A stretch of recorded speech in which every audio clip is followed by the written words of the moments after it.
बिस्मिल्लाहिर्रहमानिर्रहीम। मेरा नाम है Mohammad Tariq Abbas.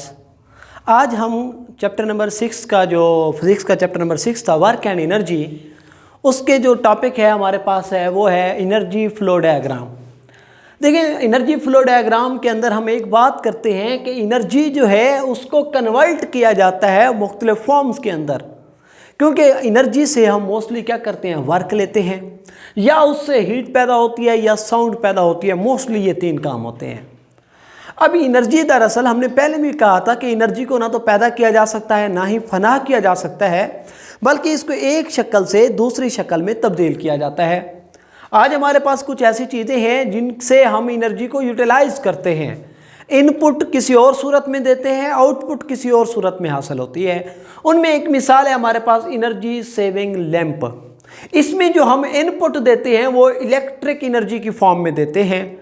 Electric energy input के तौर पर देते हैं, फिर ये लैंप उसको कन्वर्ट कर देता है लाइट एनर्जी के अंदर और हमें लाइट महसूस होती है, रोशनी मिलती है हमें।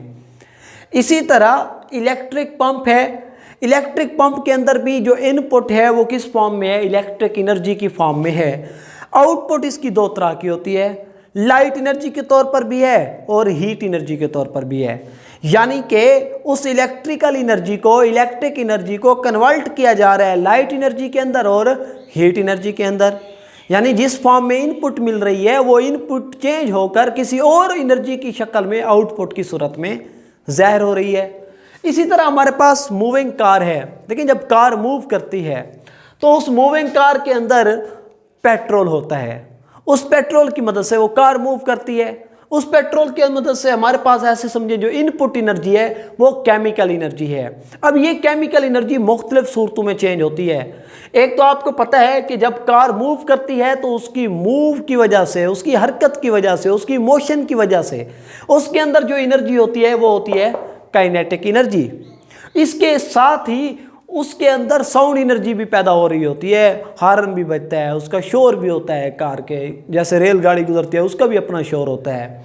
इसके अलावा हीट एनर्जी भी है, क्योंकि जब ये मूव करती हैं तो ये रोड के साथ इसके टायर भी लगते हैं जिसकी वजह से फ्रिक्शन पैदा होती है और फ्रिक्शन से हीट भी पैदा होती है। इसके अलावा भी जब इंजन जो है ना वो क्या हो रहा होता है, काम कर रहा होता है, तो इंजन भी क्या पैदा करता है, हीट प्रोड्यूस करता है। इसके अलावा ये जो काइनेटिक एनर्जी है ये वर्क डन करवा रही होती है, इससे काम भी, क्योंकि काइनेटिक एनर्जी से फिर काम होते हैं, गाड़ी मूव कर रही होती है आगे की जानिब, और अगर उस गाड़ी के आगे कोई ठहर जाए तो गाड़ी उसको हिट कर देगी और फिर इसकी जो काइनेटिक एनर्जी है वहाँ पर आसानी से देखी भी जाती है। वैसे भी हम देख सकते हैं आम हालत में। इसी तरह पावर स्टेशन है हमारे पास। अब पावर स्टेशन के अंदर ना हम क्या इस्तेमाल करते हैं, पोटेंशियल एनर्जी। देखिए, इसके अंदर जो पोटेंशियल एनर्जी होती है ना, ये पोटेंशियल एनर्जी चेंज होती है काइनेटिक एनर्जी के अंदर, और ये पोटेंशियल एनर्जी चेंज हो सकती है हीट एनर्जी के अंदर भी, और यही पोटेंशियल एनर्जी साउंड एनर्जी के अंदर भी कन्वर्ट हो जाती है।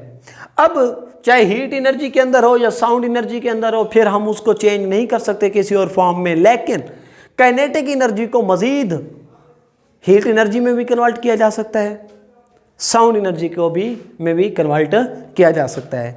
इसी तरह काइनेटिक एनर्जी से वर्क भी लिया जा सकता है। और आम हालात में पावर स्टेशन के अंदर जब हम पोटेंशियल एनर्जी को कन्वर्ट करते हैं काइनेटिक में और काइनेटिक से वर्क लेते हैं और उसके नतीजे में इलेक्ट्रिक एनर्जी पैदा होती है, और यही इसका वर्क होता है कि हम पावर स्टेशन से इलेक्ट्रिसिटी हासिल कर सकते हैं।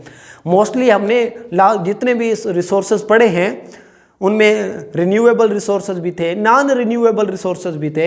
उनमें हमने देखा था कि किस तरह हम एक चीज़ से दूसरी चीज़ हासिल करते हैं, हम एक इनपुट से दूसरी आउटपुट हासिल करते हैं। उसमें हमने हवा के ज़रिए बिजली हासिल की, हमने पानी के ज़रिए, डैम्स के ज़रिए बिजली हासिल की, हमने फॉसिल फ्यूल्स की मदद से बिजली हासिल की।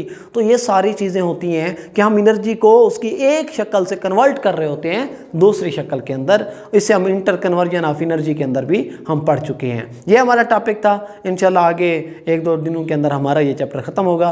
तब तक के लिए अस्सलाम वालेकुम, अल्लाह हाफ़िज़।